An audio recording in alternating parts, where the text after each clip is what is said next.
But what I do hope is that you woke up with happy hormones and feeling energized. And why I say happy hormones is because our first topic is about our gut. And our gut is our second brain. And it has to be our best friend throughout life because our gut has so many functions and is so vitally correlated to our overall health. And just to give you a brief insight, our gut produces 90% of serotonin. I mean, serotonin is the happy hormone, and that comes from our gut. Our gut is very interconnected to our immune system. And our gut is also connected to our vagus nerve, which is the one that keeps us calm and balanced. And here to talk about our gut as our best friend is a very knowledgeable woman who is a nutrition specialist and a passionate advocate for deep understanding of treatments of gastrointestinal disorders. So let's tap into her knowledge and passion. Please give a warm welcome to Tine Jørgensen. Thank you. Thank you. Good to see you all. At least there's a good bunch of you here. I hope you're having a... it's very weird to not hear yourself like in a speaker, but I hope that everyone can hear me.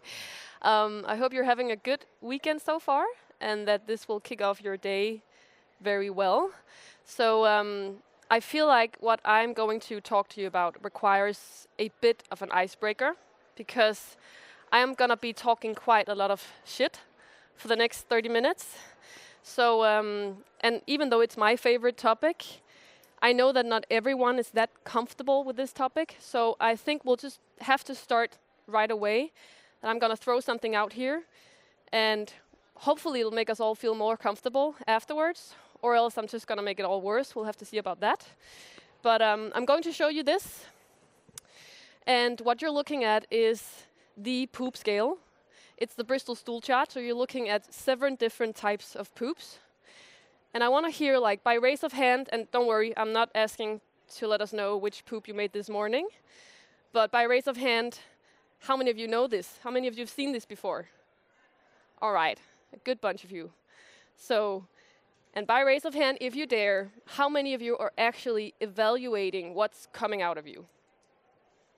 All right, good for those who do, because you can really get so much free health information by looking at what's coming out of your digestion. And for those who don't, try to start if you can, like, get comfortable with just having a slight look at what comes out of you. Because you know how they say that eyes are the window to our soul? I would actually argue that poop is the window to our health, or at least one window, because you get so much information about your digestive capacity. And I will tell you that your digestion relates to so many things about your health. Okay? Are we okay, comfortable? Yeah? All right. Some are not. Okay. So what type of poop here? You're looking at 7 different types. What type of poop do you think would be the optimal type of poop? Sorry? 3 or 4. I hear 3 or 4. Right? So somewhere in the middle. Yeah. So I call type 4 the king of poop, the golden poop. So with so many other things in life, we don't want to be in the extremes. We want to be somewhere in the boring middle. We want to be somewhere in type 3, 5, 4, 5. That's not to say that you cannot experience in a rare setting to be constipated with the type 1 separate heart lumps, or you can have a food poisoning and experience diarrhea. That can be totally normal, but if you're experiencing this within, like, on a weekly basis or on a daily basis or several times a week, there's probably something you can optimize on with regards to your digestion and your health. All right, so still comfortable? Good. So what I work with on a daily basis is when these things are not functioning well, it's when we have a digestive capacity that's not functioning well, when things go wrong. And I will tell you that with digestive issues, we are in deep shit because so many people suffer from digestive issues and are not really getting the help they need. So I will tell you a quite shitty story as well now, and I know that some of you can relate to it, and I know that if you're not yourself relating to it, you know someone who can relate to it.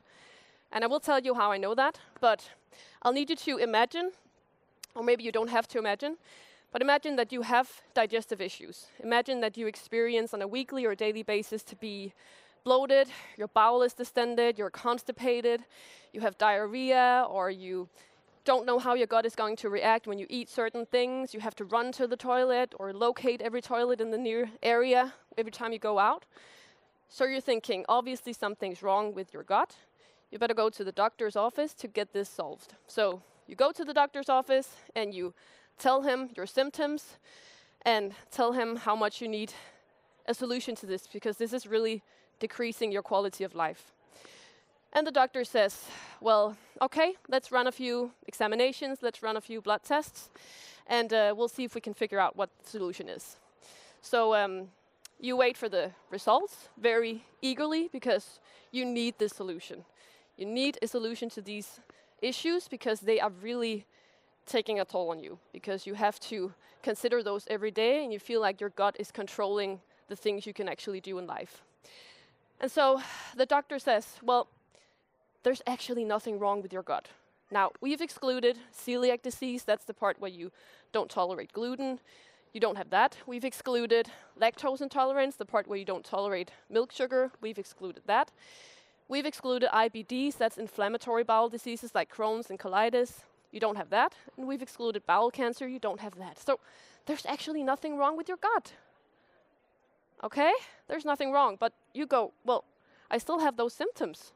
How can nothing be wrong? I obviously still have the symptoms. They're not gone just because you tell me that there's nothing wrong. All right, so just pause the storyline for a bit. What do we do with the symptoms we don't know the obvious cause for? Like, we have all these bowel symptoms, but we can't really seem to find the cause for it. What do we do with them? We make a box for it.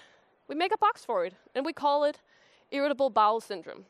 So we have a box that's called your colon is irritated. And we put all the symptoms we don't know where belong in there.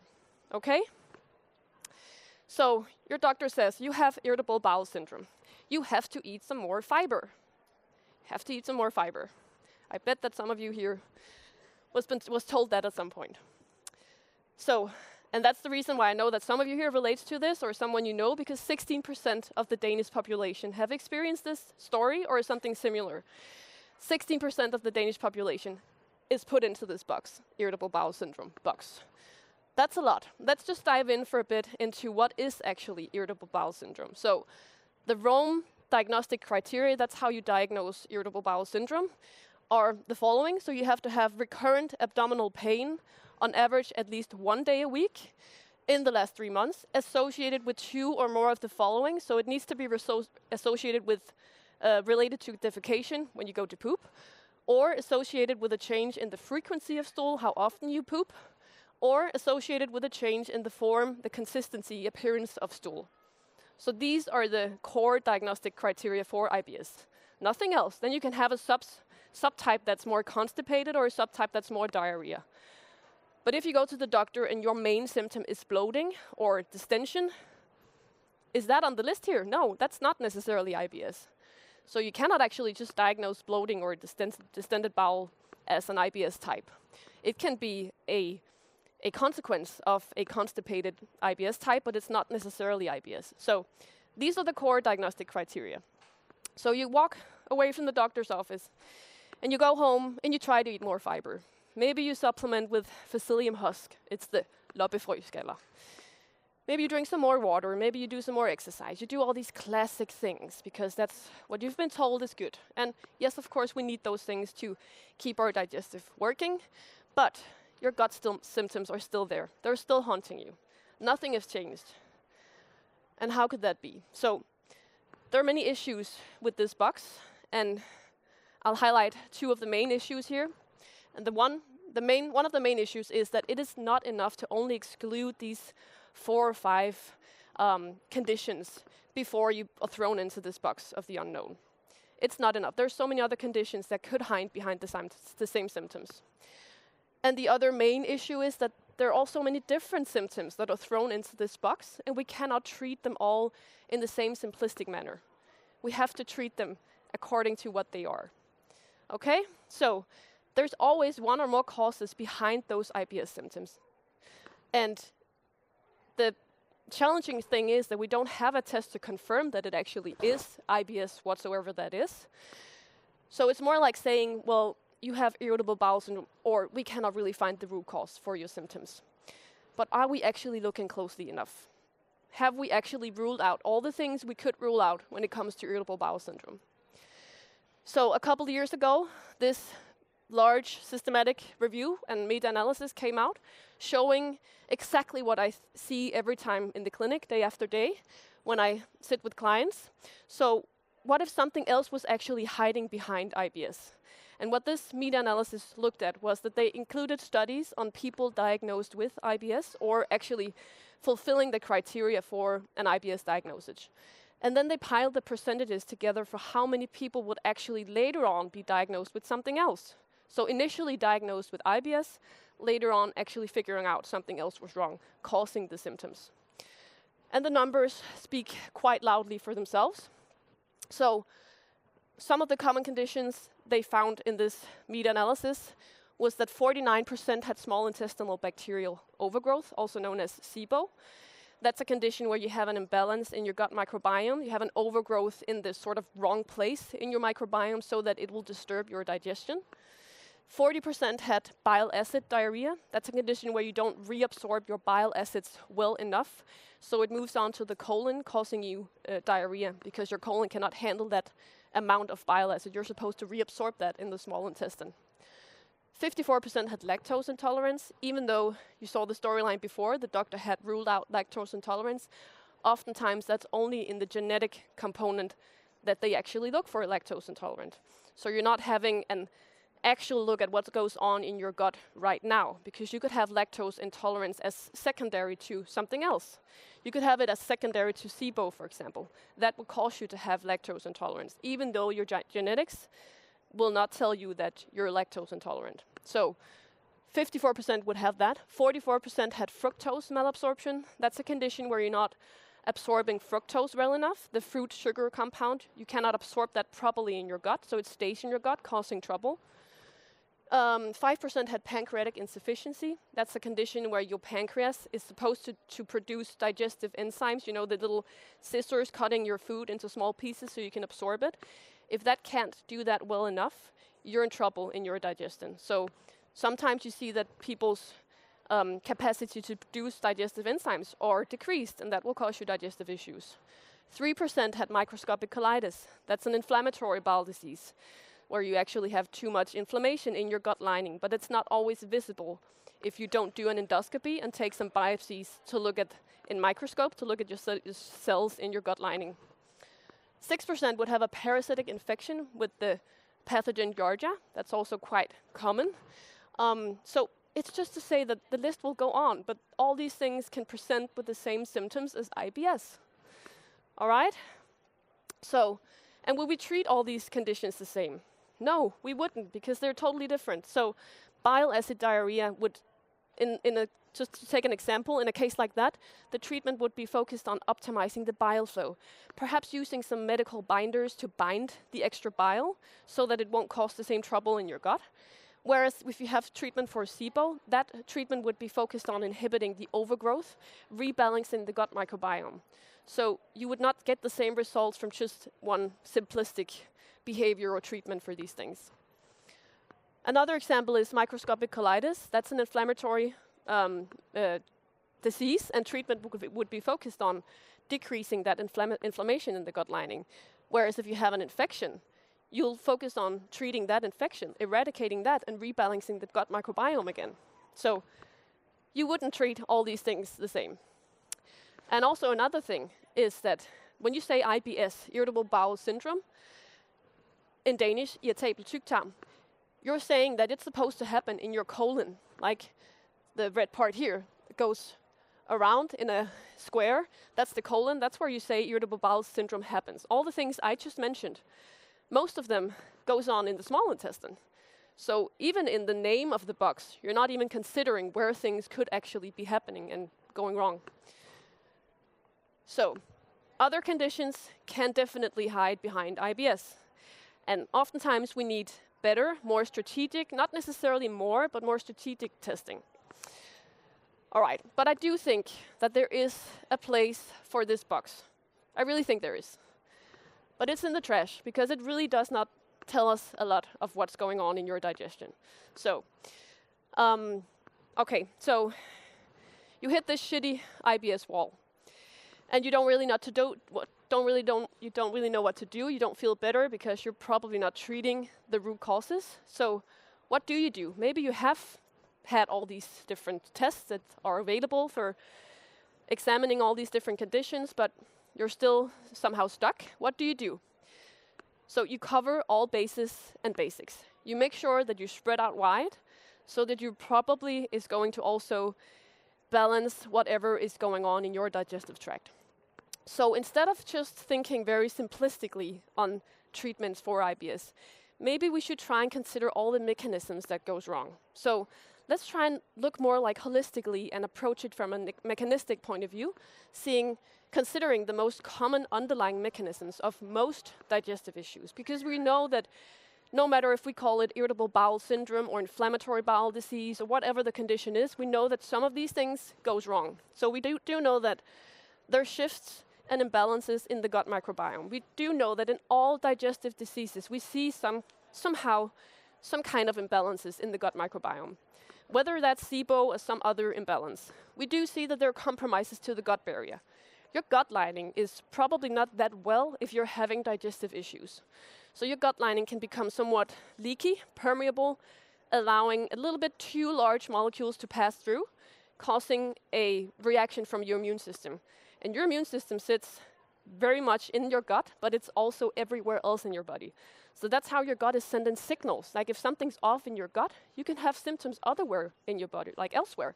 You could have like joint pain or something else from something that's actually going on in your gut because inflammation is being controlled from there.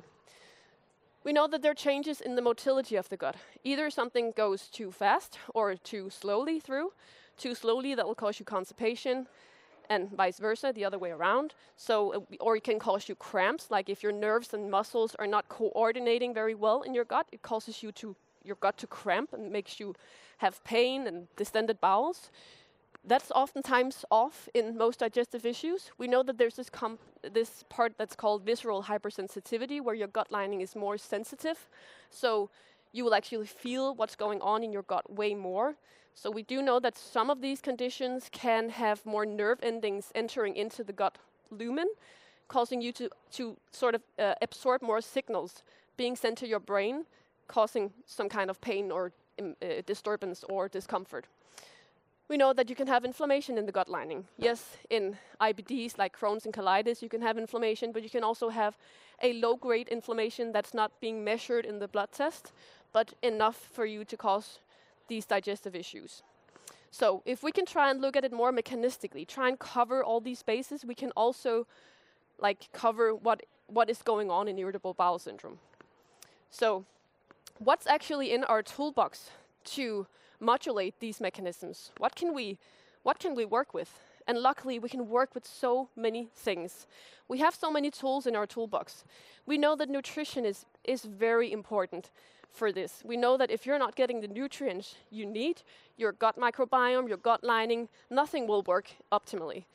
We know that your stress levels and your nervous system is so deeply involved in your gut and your digestion.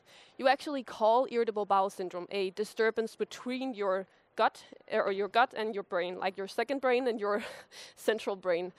And so we do know that if something's imbalanced there, something will probably also be imbalanced in your gut and the other way around. We know that how light exposure in the daytime and how you move, that you exercise, that you move your body is very important. We know that we can manipulate the microbiome with probiotics and prebiotics, those fibers feeding your good gut bacteria. We know how sleep and restitution affects your nervous system and is also very important for your digestive health. Your gut bacteria have their own daily rhythm. They have their own circadian rhythm. So it's closely related to your sleep cycle and your daily rhythm as well. We know that your mental health and mindset, of course, also affects your nervous system and thus is very important for your digestion. Mealtime hygiene It's not only what you eat, it's also how you eat. What mental state are you in when you eat? Are you stressed out? How are you breathing? How are you chewing your food? It's so important for how the process is going to work further on when it gets into your digestion.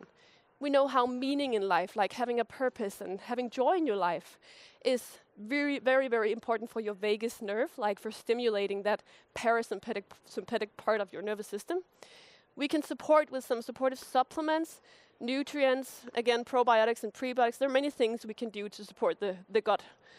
We know that your relationship to food is very important. Having eating disorders or some kind of food anxiety will cause your nervous system to be alert already when you ingest the food, somehow labeling that food is dangerous for you. And that is not a good idea if you want your gut to calm down. So there are so many buttons we can adjust in this case. But as you see, it's not quick fixes. These things are basics and very hard work, but that's what it takes if you want your digestion to work in the long run. Yes, we can use all these simplistic things like fibers, and of course it's not simplistic to make sure you get enough water because you need to be hydrated for your body to work, but we just need to think of this as a more complete, more holistic, mechanistic view. So if you can, then try to forget about IBS if you relate to this. And instead, please consider, like, have you been ruled out for all the various things that could be wrong? Is there anything else that you need to be checked for? And are you approaching these things from a more mechanistic point of view? Are you thinking all the holistic aspects into it? Or are you just trying to supplement with magnesia or fiber or something more simplistic? So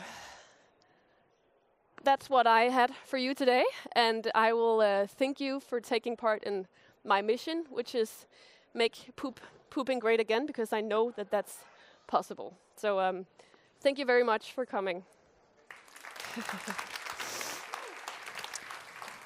Tine, I love that last image. Right, yeah. I mean, the superwoman of pooping, that's amazing. We have a few minutes, so I just wanted, does anyone have any questions? Let's seize the opportunity. Yes. Perfect.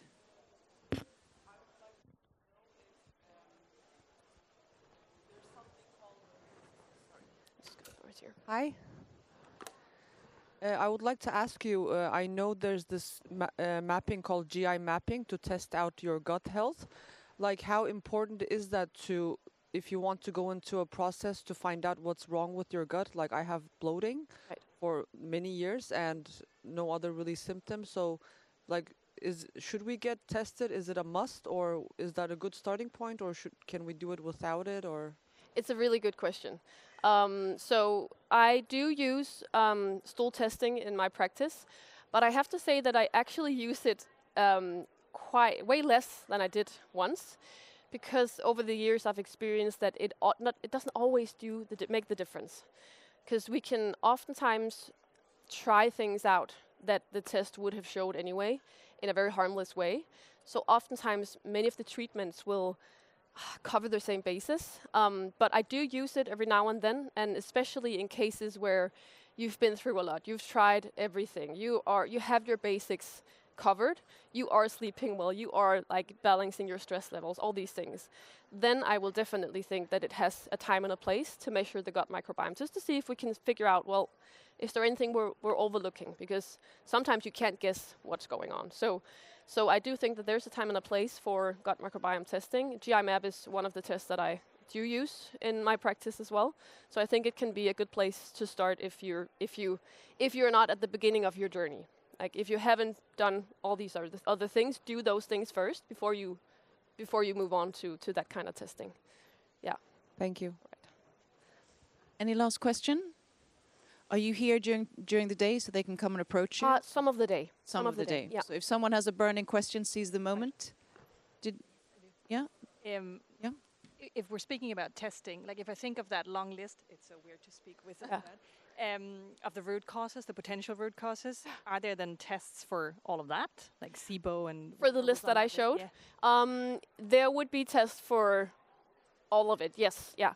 And as with all testing, not everything is precise. So the thing with SIBO testing is that we're figuring out that It's not very precise, but it's the best we have. Like, it's a breath test that we'll use for a non-invasive test. It's a breath test, but it can have quite a lot of like false positive or false negative. But again, like in some settings, you can use it, and otherwise you can gather like, are the symptoms pointing very much in this direction? Then let's try to treat that. Maybe with a test, maybe without a test. But yes, you can have tests for everything, but some of the tests are quite hard to get a hold on because some of them will require, like the bile acid diarrhea, for example, that will require some radiation, and so you have to go into like, it's a referral to your to a specialized gastroenterologist. Yeah. But let me just think. Yeah, but some of them will require invasive testing, but you can test for all of them. Yeah. Mm? Tine, thank you so much Thank for you. informing us the importance of our gut and of pooping. And of pooping. Making Thank you. that something that we can talk about without being embarrassed. And the best of luck going forward. Thank Thank you. you very much. Have a nice day.